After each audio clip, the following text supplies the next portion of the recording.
Yo guys, kembali lagi di podcast Rata Kanan. Hari ini kita akan bahas seputar market update dan kemana arah harga Bitcoin di bulan Desember. Oke Ricci, mungkin sebelum ke sana kita bahas dulu recap kemarin ya soal podcast Oke. terakhir ya. Soal kemarin kita sempat call Mmm. Bitcoin di monthly update bakalan ada correction ya pastinya ya. Ya, oke, jadi Bitcoin, terakhir kita di podcast yang terakhir di minggu lalu, kita Mhm. ada kalau memang di sekitar 91 itu kan, resistance, Yes. terus akhirnya memang sempat naik lebih ke 93.000, ya mungkin Yes. memang mancing likuiditas. Mhm. Tapi kita juga bilang bahwa di situ ada pijakan yang menarik di 85.000 kemarin. Bener. Dan ya kemarin, opening monthly, akhirnya Bitcoin sempat nyentuh 85.000 bahkan sampai Yap, sampai 83.800. 83.000 benar. Ya Ricci, kan kemarin kita sempat di monthly kan lihat correctionnya sampai ke 83.000 nih. Yes. Dan liquidationnya cukup besar ya di Ya. sekitar 800 juta Ya. USD. Cukup besar banget. Kenapa Ricci? Ada nggak yang memicu correctionnya sebesar ini? Menurut saya pribadi ini sementara memang koreksi ini karena opening monthly aja. Mhm. Karena kan terakhir kita juga bilang bahwa di November ini Mhm. minusnya cukup besar, makanya itu Yes. di Desember kita expecting marketnya lebih ke arah sideways. Oke. Ini juga dilihat, mungkin kita bisa berkaca dikit di tahun 2018, itu Mhm. juga ada case yang sama, yaitu tarif Trump juga berlaku antara US dan China juga pada Yes. tahun itu. Dan kita lihat juga pergerakannya ya lumayan mirip lah ya, ini Iya, sama-sama bisa. Oktober merah, November merah, Desember merah. Jadi ya by opening monthly Desember kita lihat sekarang juga merah. Yes. Nah mungkin juga yang baru-baru ini sempat ramai juga Ricci. Soal CEO-nya strategi nih. Oh Yang ya. baru-baru banget nih ya. Kalau nggak salah kemarin di podcastnya Hmm? yang juga sempat bikin sedikit fear nih. Hmm. Katanya kalau misalnya worst scenario strategi ini bakalan jual Bitcoin ya Ricci. Apa bener nih Oh. Ricci? Yes, itu memang, sama CEO-nya yang dari MicroStrategy, Phong Lee, itu tapi hanya adalah fail safe aja, di Ya, mana oke. itu backup plan yang paling bawah, Bener. yang paling Bener-bener bawah. worst skenario paling bawah Bener-bener ya. worst scenario. Oke. Nah itu dia kayak apa yang nge-trigger sampai strategi itu bakal jual Bitcoin ya Ricci? Nah, jadi kan memang strategi ini kan, kita bilangnya infinite money glitch gitu kan. Dia kan Yes. ada berbagai macam cara dia itu, mengumpulkan dana untuk Bener banget. pembelian Bitcoin. Salah Bener. satunya kayak penawaran dana, new shares dalam at the market itu. Bener. Satu, kemudian juga ada preferred stocks seperti STRD, SRF dan yang lain. Yes. Kemudian juga ada DEPS. Oke. Nah, di situ otomatis kan juga ada utang. Bener. Utang dari preferred stocks dan juga debt-nya ini. Nah, Bener. di situ makanya dari money flow-nya juga mereka tentunya perlu untuk memperoleh uang fresh baru lagi untuk membayar debts itu. Bener. Nah dia juga sempat mention soal ini ya, MNAV-nya ya. Yes, Yang mungkin di Twitter banyak yang lihat, oh kalau misalnya MNAV-nya MSTR di bawah 1G bakalan jual Bitcoin-nya. Nah ini mungkin orang-orang banyak nggak ngerti soal MNAV di bawah 1 itu apa sih Ricci sebenarnya? Jadi MNAV ini menggambarkan valuasi nilai saham dari MicroStrategy terhadap Bitcoin-nya. Oke. Kita kan tadi udah bilang kalau MicroStrategy ini salah satunya adalah penawaran saham at the market untuk pengeluaran dana. Tapi ketika harga sahamnya itu MNAV-nya kita bilangnya itu di bawah 1, berarti tidak valuable untuk membuat saham baru untuk dijual lagi. Oke. Nah kalau sekarang kondisinya MicroStrategy sendiri secara MNAV ada di angka berapa Ricci? Oke, sekarang untuk MicroStrategy sendiri MNAV-nya ada di 1,15.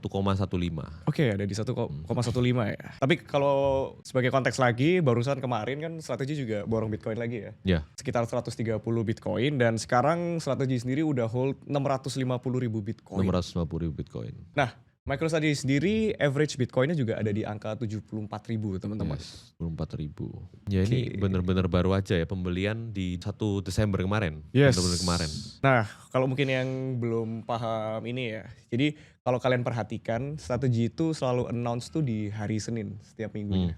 Jadi setiap hari Senin tuh bakalan ada announcement soal strategi itu borong Bitcoin ya teman-teman. Dan jamnya di range di sekitar jam 7 malam. Itu minimum jam 7 malam nih. Soalnya kita kan di sini sering banget ngupload soal Michael Saylor borong Bitcoin ya.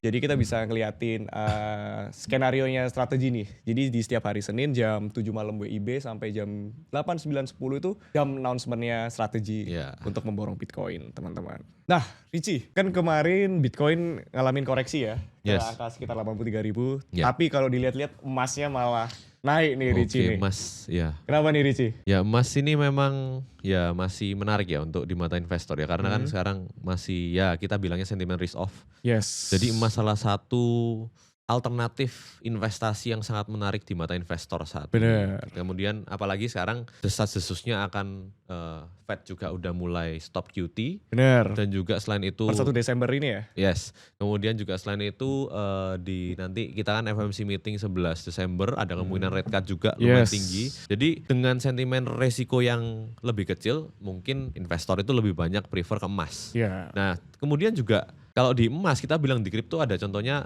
Tether Gold, Benar. XLT atau juga Tether Gold. PEXG, Paxos Benar. Gold. Nah, yang menarik ini dari Tether sendiri sekarang, Tether itu sekarang ternyata di belakangan ini beberapa bulan belakangan ini melakukan akumulasi emas yang sangat besar ternyata. Bener banget. Jadi Tether ini sampai di November ini by reportnya itu reserve goldnya sampai 116 ton. Ngalahin negara lain nih Yes, pasti. 116 ton ini sampai mengalahkan kayak Yunani, kemudian Hungaria, kemudian Korea Bener. Selatan. Nah, ini berarti Tether ini secara fundamental reserve-nya ini semakin kuat. Dia kan Setuju. juga holding seperti US bonds juga ada dan juga banyak instrumen lainnya untuk reserve-nya. Surprisingly 116 ton ya reserve-nya ya. Itu ngalahin Korea teman-teman. Bayangin tuh 116 ton. 116 Untuk ton. skala company swasta ya padahal Skala ya. company swasta. Gila. Dan juga ya kita lihat di Q3 itu dia pembeliannya cukup agresif ya. Benar. Ini bahkan di atas kayak Kazakhstan, kemudian Brazil, ini juga Wah. Irak dan ya negara-negara lainnya ini yang memang ya untuk kelas perusahaan swasta ini Itu gila banget. luar biasa. Luar biasa. Jadi ya memang untuk Tether dibandingkan dengan central bank negara-negara itu ya bisa dibilang ya cukup bersaing lah untuk Iya. reserve-nya seperti itu. Bahkan bisa ngalahin Korea Selatan itu Iya. keren banget. Nah Ricci, kan kita tadi udah singgung-singgung soal Bitcoin, MSTR, emas, semuanya kita udah singgung. Nah mungkin yang ditunggu-tunggu para investor sama trader nih soal rate cut, Ricci. Ya, rate cut. Peluangnya semakin besar apa menurun nih Ricci dari kemarin kira-kira? Nah, rate cut ini memang masih tinggi dari kemarin minggu lalu kita call 80%, sekarang naik dikit 87%. Memang salah satu katalisnya ya kita tahu kemarin kayak New York presidennya Fed-nya New York yang Yes. John Williams itu mendukung Dukung banget tuh buat rate cut ya. ada rate cut, dovish ya dia ya dan juga beberapa boards lainnya itu juga mendukung rate cut. Ini kalau dari Bloomberg kita juga lihat adanya apa FOMC.plot ini juga banyak dot yang mendukung ada satu kali rate cut lagi 25 BPS di Desember di tahun ini. Oke, jadi chance-nya cukup besar ya di Yes. bulan Desember ini adanya rate cut ya. Ya, nah makanya dari itu kemarin Bitcoin bisa rally ke 93.000 itu salah satu mungkin by the rumor. Bisa of the jadi. Market. Jadi kemungkinan besar sekarang market udah price in. Cuma kan sekarang udah koreksi, mungkin mereka wait and see untuk keputusan FOMC dan nanti juga kita perlu note adanya Jerome Powell speech juga pada saat FOMC Yes. kan. Ini kan di akhir tahun, kemungkinan Jerome Powell juga bisa ngasih clue di tahun 2026 ini akan seperti apa Nah, untuk kebijakan benar banget. moneternya. Jadi cukup krusial ya di bulan Yes. Desember ini ya nanti FOMC-nya. Ya. Jadi bisa dikatakan di tanggal 11 nanti ya. Kalau di Indonesia tanggal 11 ya harusnya ya. Tanggal 11. Tanggal dini 11 hari. nanti itu bakalan benar-benar sangat volatile teman-teman. Jadi Volatile. bersiap-siap lah bakal ada Yes. guncangan market di Yang- tanggal 11 Desember nanti. Dan juga ya kita tahu bahwa QT ending tapi belum ada tanda QE ya Yes. yang memang clear. Tapi di sini kita lihat ada data overnight repurchase agreements itu mulai spiking. Oke. Seperti mirip di waktu Covid di tahun 2020. Nah, ini artinya ya bank sentral itu ada mulai ngelontorin dana ke Oke. swasta atau ke market. Oke. Nah, ini ya mungkin bisa jadi pertanda ini awal QE, tapi memang belum secara formal dan legal Setuju. seperti itu. Ya tapi bisa dibilang inilah yang bakal nge-trigger lah sedikit lah Yes. dari sana. Nah, yang mungkin juga menjadi isu baru ya soal Kevin Hassett ya. Kevin Hassett. Kevin Hassett ini bakalan digadang-gadang jadi penggantinya Jerome Powell. Nah, dan Kevin Hassett ini ternyata juga seorang Republikan. Hmm. Ya, jadi bisa dibilang satu geng lah Satu sama geng. Trump lah gitu. Cuman Jerome Powell sendiri kan kalau nggak salah habisnya tuh baru di bulan Mei ya tahun depan ya. Mei 2026. Mei 2026. Nah, dan ya ini masih jadi rumor lah teman-teman. Apakah ada si Kevin Hassett beneran bakalan jadi pengganti Jerome Chair. Powell atau tidak, ya Yes. kita lihat aja teman-teman. Ya memang kan Trump kan memang belakangan ini cukup bersih tegang ya dengan pandangannya terkait kebijakan moneter sama Jerome Powell. Jadi ya sebagai presiden dia juga memiliki otoritas untuk memilih beberapa kandidat yang akan dia pilih. Bener, setuju. And then kemudian juga Kevin Hassett ini statementnya itu cukup dovish, di mana cukup sejalan dengan Trump untuk Setuju. ya lebih longgar kebijakan moneternya. Ya nurut Trump lah kayaknya.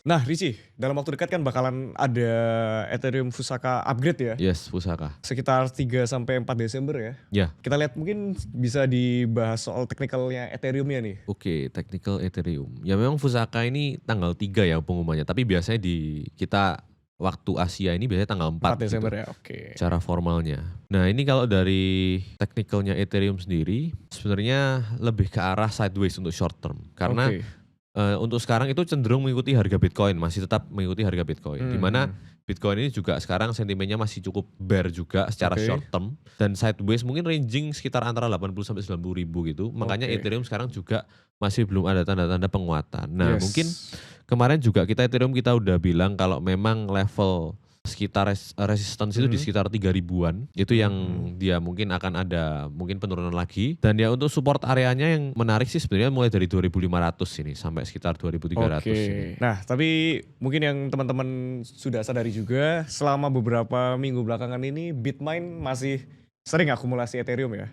Tetap dia sering akumulasi Ethereum dalam skala yang besar teman-teman. Dan hingga saat ini Bitmain juga masih menduduki nomor 1 ya sebagai company holding Ethereum terbesar nih teman-teman. Yes, memang Bitmain kan targetnya memang 5% dari supply Ethereum. Nah jadi ya mereka sih cukup konsisten sampai sekarang. Beli terus-terusan. Terakhir 29 November beli 96.000 Ethereum. Bener.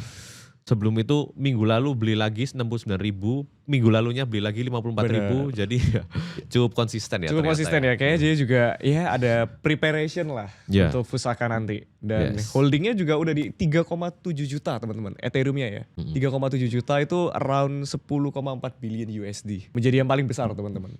Gapnya sama yang di bawahnya juga cukup besar ya. Ya Sharplink Gaming nomor kedua. Sharplink ada di 800.000 teman-teman. Ya ini ibaratnya microstrategy-nya Ethereum. Bener, MicroStrategy Ethereum nih Bitmain nih. Tom Lee bener-bener Ethereum banget lah dia. Nah kan udah Ethereum nih yang kita bahas barusan. Mungkin terakhir ya teman-teman ya, kita akan bahas soal teknikalnya Bitcoin nih. Oke, Bitcoin technical kemarin 91.000, sekitar reject sampai ke 93.000 ternyata kan. Short term mungkin kita akan retest lagi di level 80.000 ini kemarin week ini.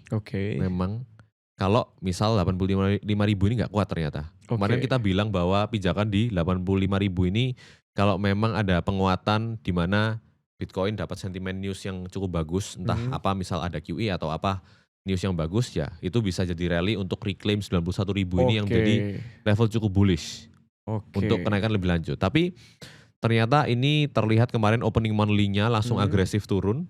Itu jadi expected sih kita mungkin bisa sideways di sekitar antara 91 ini, 92 sampai 89 itu untuk range atasnya, dan range bawahnya antara ya ini sekitar 82.000 nih. 82.000 sampai 80.000. Nah, kemungkinan kita juga bisa ngincar likuiditas di area support bawah ini juga.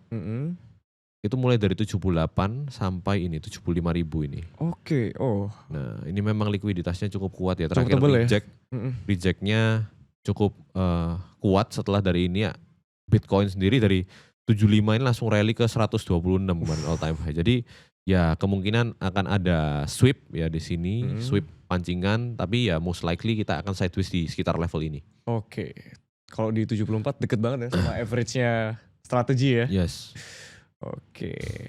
Oke, teman-teman, mungkin segitu aja podcast Rata Kanan hari ini ya. Kita udah bahas juga seputar rate cut nantinya. Kita juga sudah singgung juga soal isu-isu yang lagi hangat, soal strategi jual Bitcoin-nya. Dan kita juga sudah mention ya, technical Bitcoin dan Ethereum teman-teman. Mungkin buat info lebih lanjutnya, jangan lupa pantengin terus aplikasi Crypto Wave Media karena kita setiap harinya ada research gratis teman-teman. Dan news dan juga. Newsnya juga yang pasti 24 jam di sana. Dan nantikan juga di aplikasi Crypto Wave Media kita bakalan ada course juga terbaru. Jadi jangan lupa di-download di Google Play dan App Store teman-teman. Bungkus!